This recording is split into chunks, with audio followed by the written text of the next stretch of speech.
What's going on, everyone? Welcome back to On the Ball and welcome back to another prediction video where we look at all the upcoming Premier League fixtures coming up on the weekend and we predict a scoreline for every single game. It's a competition between me and my brother Ben. Ben isn't with me in the studio, but he has sent his predictions and we will be going through them. How the scoring works is 5 points for a completely correct scoreline, 1 point for a correct result, and we both pick a star man. Once you pick that man, you cannot pick them again for the rest of the season. If they score a goal, you get 5 points. If they get an assist, you get 2 points. And the scores at the moment, I'm leading by 1 point.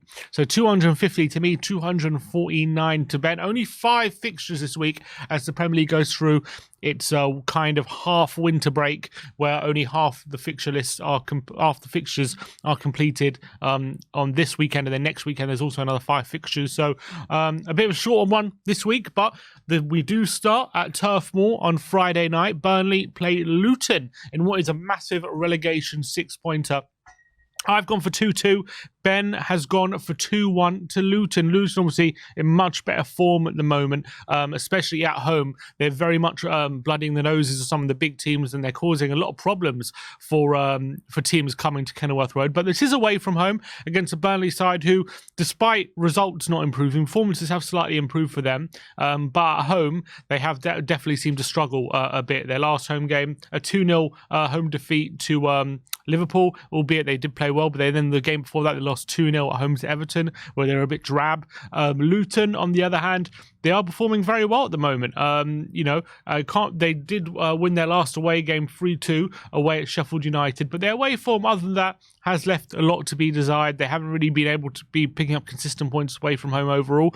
But I just think Burnley are going to have a real go at this. They're going to really try and win the game. It's massive. They need 3 points in this game. If they lose, all of a sudden they can find themselves 7 points behind Luton, and then all of a sudden you're really, really getting concerned about relegation slipping away from them, or safety, I mean.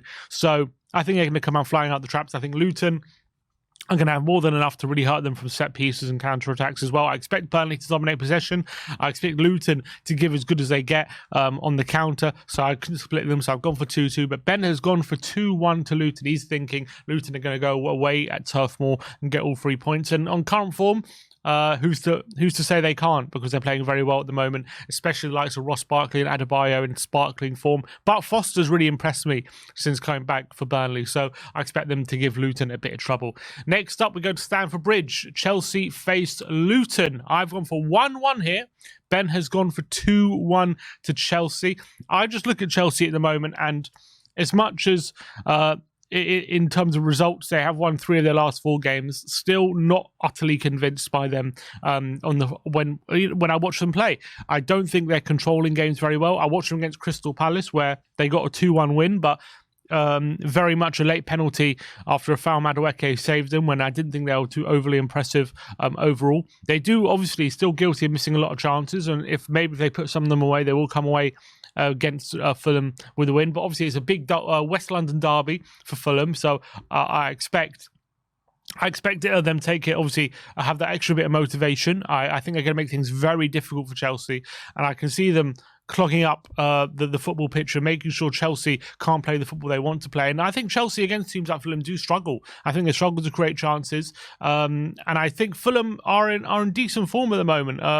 They won their last game. And I think they've definitely had a bit of an upturn in the last 10 games or so. So I can see Fulham really making things difficult for Chelsea. And I went for a 1-1 draw. I just don't think Chelsea will get over the line here. But Ben does. He thinks Chelsea will scrape it 2-1 with their quality. I think Nkunku might be back as well. Obviously, Cole Palmer in sparkling form as well. So Ben thinks Chelsea will shade it at Stamford Bridge 2-1.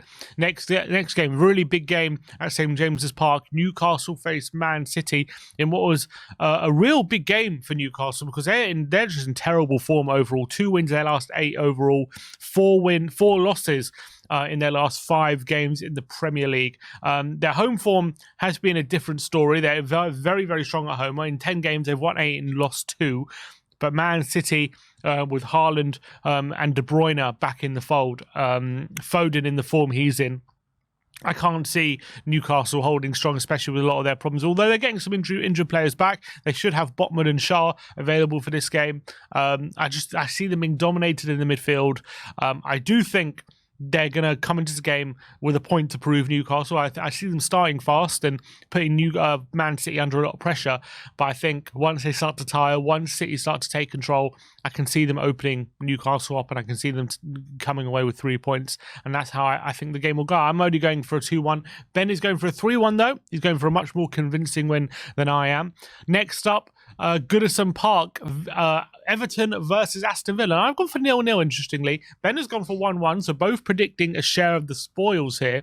I just feel like Everton at the moment, obviously they went on some great form after their point deduction, but they're now off the back of 3 consecutive losses, and the last game was quite damaging for on the injury books with Dwight McNeil getting hit with an injury, and he's probably going to be ruled out for this game. Aston Villa, on the other hand, away from home, they don't seem to be at their best. I know they're still second in the table going into this game, but their recent performances are home draw against Sheffield United. They then lost the following week to Manchester United after being 2-0 up, and then scraped past Burnley 3-2 with a last-minute penalty, which I felt they were lucky to get. So I really see Everton making it difficult for them. I do think as well, Everton are the type of teams that Villa struggle against. Teams who are going to frustrate them, sit back and not give them the space they want to play in. It's going to really restrict the space for the likes of Watkins and Diaby or Leon Bailey to play into, which is what Villa want, which is why I think they play better against the bigger teams. Everton will know how to frustrate Villa, but without McNeil, it's a big weapon they're missing. Although they did get the benefit of Calvert-Lewin's red card being overturned, I think they're going to struggle to score goals against a very resolute Villa side. So I've gone for 0-0 here. I think both teams will struggle to score, but Ben has gone for 1-1. Both of us have gone for a draw in that game. And then last game of the weekend is Man United against Spurs at Old Trafford. I've gone for 2-2, and Ben has gone for 2-1 to Spurs. Obviously, for me, the reason I've gone for 2-2 is just because obviously Dragusin might make his debut, but if he doesn't, Romero and Van de Ven are back. But what kind of state they're in, if they're fully sharp, if they're going to be on their game, I've got some doubts about that. And I know Man United come in for a lot of criticism, but their home form isn't horrific. 6 wins in 10 games, albeit they have lost 4. They did have a really spirited comeback against Aston Villa in their last home game. I can see them causing us a bit of trouble, to be honest, even though I expect Tottenham to look better on the day. I expect Tottenham to dominate possession and probably have more chances, but I just feel like Man United might be catching us on a good day. I know Werner might be making his debut, so I expect him to make a bit of an impact, but obviously it's our first game without a lot of the AFCON players in Sarr and Basuma. Also, our first league game, I should say, with Sarr, Basuma, Son all unavailable. We didn't look at our best against Burnley in the cup game. I think the 9-day rest will do us well, but I still see us maybe struggling to adapt totally. But I see us having the tools to really go at Man United and hurt them, but I also see Man United maybe catching us on a good day defensive, Romero and Van de Ven only just coming back from injury. I've got a feeling they might not be at the absolute sharpest, and maybe Man United could take advantage of that. So, all right, that is the last result. And then we have the star men. We got Ross Barkley. I'm going for Ross Barkley, who's playing Burnley away. He's in sparkling form, takes their set pieces, and I think he's doing absolutely brilliant at the moment. I think he can really make an impact in this game against Burnley. And Ben has gone for Adebayo, who's obviously in really good goal-scoring form for Luton at the moment this season. I think he's got about 6 Premier League goals. He's playing really well, and I think running in behind where all the space Burnley are going to leave behind, I can really see Adebayo hurting Burnley, especially from set pieces as well. Really physical and strong in the air. So those are the 2 players we've picked. But let me know in the comment section below, what do you think of our predictions? What do you think of the star men we picked? Who do you think will come out on top at the end of this weekend? I want to know your thoughts. Like, subscribe, and comment, and we'll see you next time.